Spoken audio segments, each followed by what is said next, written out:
que são as crenças limitantes, entende? Eu limitei porque alguém falou que, por exemplo, o nome, o que está lendo? O Livro dos Espíritos. E eu usei muito isso para afastar pessoas. Quando eu viajava muito de ônibus, assim, às vezes sentava aquelas pessoas espaçosas, então, né, o ônibus já é apertadinho, aí tu baixa a guardinha aqui do lado, né, para delimitar, pelo menos, que tu viva aquelas 4, 5 horas ali naquele teu espaço. E tem algumas pessoas que são expansivas, né? Aí abre os braços, né, tu vai... Quando eu via pelo biotipo de algumas pessoas, eu puxava da minha mochila aqui o Livro dos Espíritos ou o Evangelho segundo o Espiritismo, eram os dois livros de bolso. Eu botava em cima da perna, enquanto eu continuava mexendo.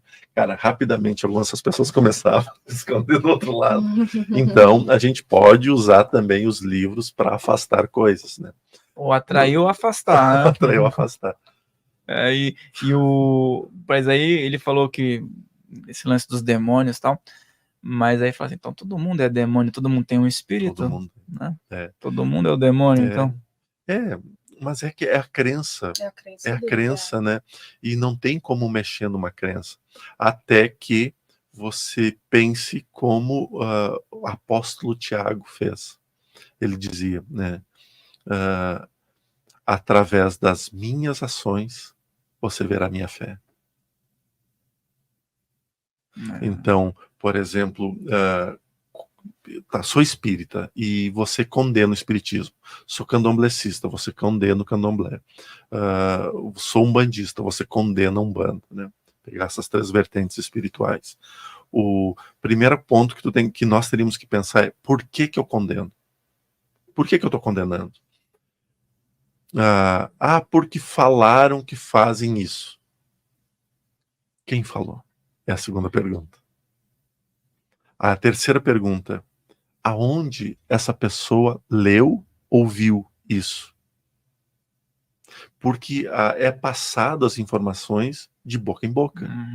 Um falou isso, que outro falou aquilo, que outro falou isso, e eu vou assumindo tudo que eles falam como verdade. Então eu desconheço. Por exemplo, quando se fala, e eu falo isso dizendo que eu era assim.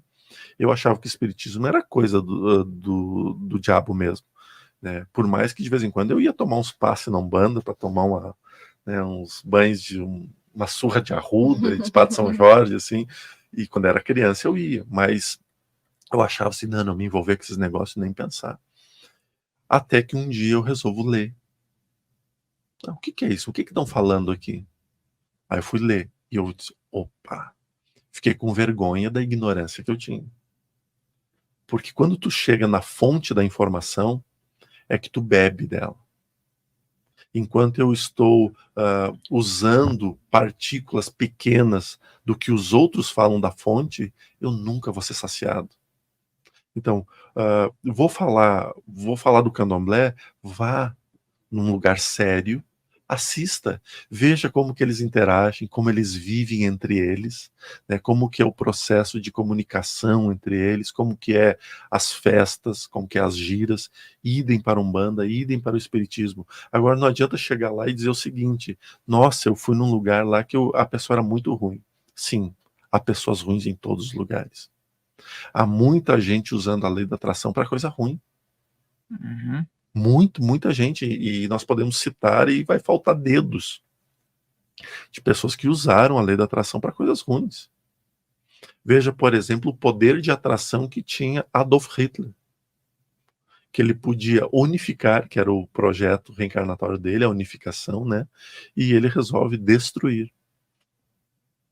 E como que ele consegue atrair tanta gente para pensar como ele? Muito persuasivo, né? Uma pessoa que sabia muito bem manipular e conduzir as energias em volta. Então, nós precisamos tomar cuidado. Não existe coisas ruins. Existem pessoas ruins em lugares. Em todos os lugares, todas as, vamos dizer, instituições, né? Pode ter uma pessoa mal intencionada, né? Os senhores feudais, na época antiga, eles usavam a lei da atração para escravizar as pessoas. Eles diziam que não eram escravos, mas as pessoas eram escravas, né? Porque elas estavam nas terras ali concedidas, tinham que colocar uma porcentagem para eles, e eles tinham controle de todo mundo. Até hoje isso ocorre em muitos países. Tu chega lá, tu entrega tua documentação e tu não consegue pegar mais tua documentação de volta até tu pagar, sanar uma dívida Fica interminável. trabalhando como escravo, né? Até hoje isso é. Tem países, inclusive, que você entrega o teu passaporte e você só vai buscar, você vai ter de volta o seu passaporte na hora que te liberarem, né? Você pode fazer visita, acho que é na Coreia do Norte, que você chega lá, você até pode visitar, mas o tempo todo você vai ter que estar com alguém e o seu passaporte nunca está com você. Ou seja, fez besteira, você fica ali mesmo, cara. É complicado. E acho que é até difícil para conseguir uma visitação ali, né? Esse país é extremamente fechado. Né? Tem um pessoal que visita, eu até vi alguns vídeos, mas é um pouco burocrático. Você tem que ir pela China primeiro, tem que ter uma negociação, você tem que ficar no lugar que eles querem, você não pode sair sozinho, em alguns lugares, pelo menos, você não pode filmar. O pessoal que filma põe na internet, mas não é tudo que pode, né? E o tempo todo você tá meio que sem a sua segurança, que o passaporte só vai ser devolvido a hora que você marcou de ir embora. Então você fica naquela tensão, né? Nossa, é um bom lugar para mim não ir. A gente assiste no YouTube para curiosidade ser sanada, acho que já tá bom, né? Tá ótimo. Tá excelente. Vamos lá, Mihael? Vamos. Tem um comentário do Márcio Campos, que ele diz que o compartilhamento de informação é o divino que ocorre na internet. O trabalho de vocês é muito importante. Então, aquele... Obrigadão. Elogio a todos. Isso aí. Tem uma pergunta do Itamar Bispo, que ele pergunta assim: os espíritos imaginam? O que seria imaginar? Isso eu me pergunto, né? Porque eu imagino muita coisa, mas e como eu imagino, tão lógico o espírito imagina, porque eu sou um espírito. Partindo desse pressuposto, eu sou um espírito. Então, se eu imagino, o espírito imagina. Se o espírito imagina? Espíritos imaginam? Essa é a pergunta. Ele ainda colocou sonham também, né? Sonho. Ele fez uma atualização. Primeiro ele perguntou espíritos sonhos, aí depois ele, espíritos imaginam? Espíritos imaginam? Que talvez exista uma confusão entre sonhar e imaginar. Né? Eu imagino que eu estou fazendo isso, eu sonho que eu estou fazendo isso. Mas o mundo espiritual é um negócio muito, muito simples. Quando a gente começa a entender que nós somos uma cópia imperfeita do mundo espiritual, tudo que ocorre aqui ocorre lá, mas aqui de forma imperfeita, nós temos uma visão mais ampla. Então, tudo aquilo que eu consigo fazer, tudo aquilo que eu consigo realizar, no mundo espiritual acontece a mesma coisa. Por exemplo, eu vou ali, faço uma oração, coloco as mãos sobre a pessoa, e aquela pessoa recebe bons fluidos e se cura. Então, isso já é uma manifestação do que ocorre lá muito, muito, sabe? Então, de uma forma simples a resposta, eu diria que sim. Eles sonham e eles imaginam. Perfeito. É uma boa pergunta, né? Deve ser curiosidade de muitas pessoas. E eu acho que isso pode ser até atrelado com essa questão de vontade, né? E da lei da atração. Talvez essa capacidade que o ser, né, o espírito tem de criar a imaginação, de refletir, de pensar. A Solange também fez uma pergunta, a Solange Ribeiro. Ela pergunta assim: como saber se estamos com um obsessor conosco? Fica evidente ou é sutil? É mais que sutil. Sutil ainda seria grosseiro pro obsessor. Tudo o que é tramado nas sombras sempre fica nas sombras. Até que um evento novo ocorra e aquela sombra vire luz. Né? Por exemplo, quando a gente chega numa casa, ou até mesmo, melhor, porque senão as pessoas vão começar a querer me convidar muito para ir na casa para ficar vendo isso, e eu não quero fazer isso. Né? Mas brincadeiras à parte. Na nossa casa, eu gosto de receber, de vez em quando, pessoas novas. Ter aquele ciclo de amigos que sempre vai lá. Esses não interferem mais na energia, não muda mais. Mas quando chega alguém novo na minha casa, que chegou pela primeira vez, mexe em todas as estruturas da energia da casa. Né?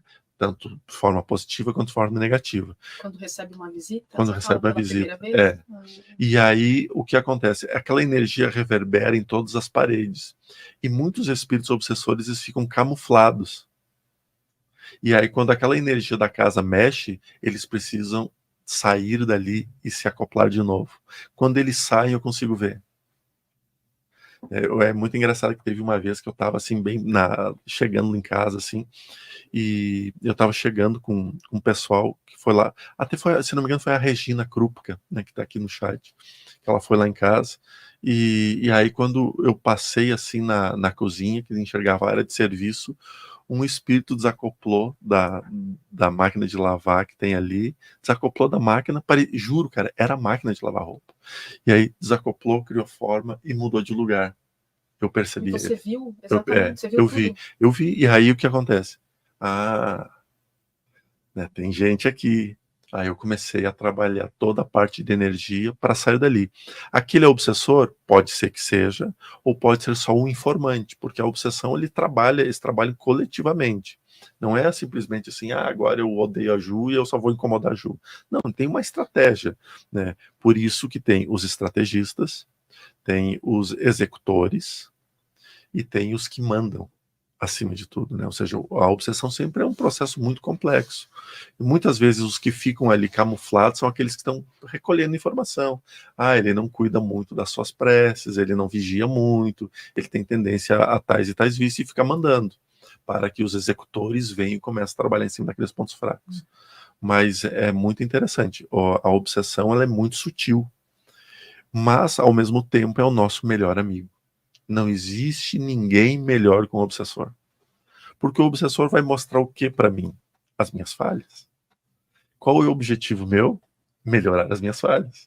Então ele torna um grande amigo nosso. Traz inconvenientes, traz. Mas dizer assim, nossa, eu estou obsediado, só se você acompanhar muito os teus pensamentos. Se você está aqui, eu te convido a assistir o vídeo mais recente do canal Casa Filhos do Todo, que está aqui na descrição.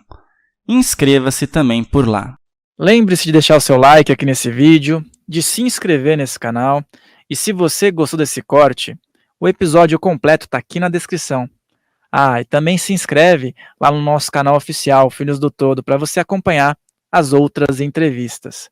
Farrell Molina falando, um grande abraço.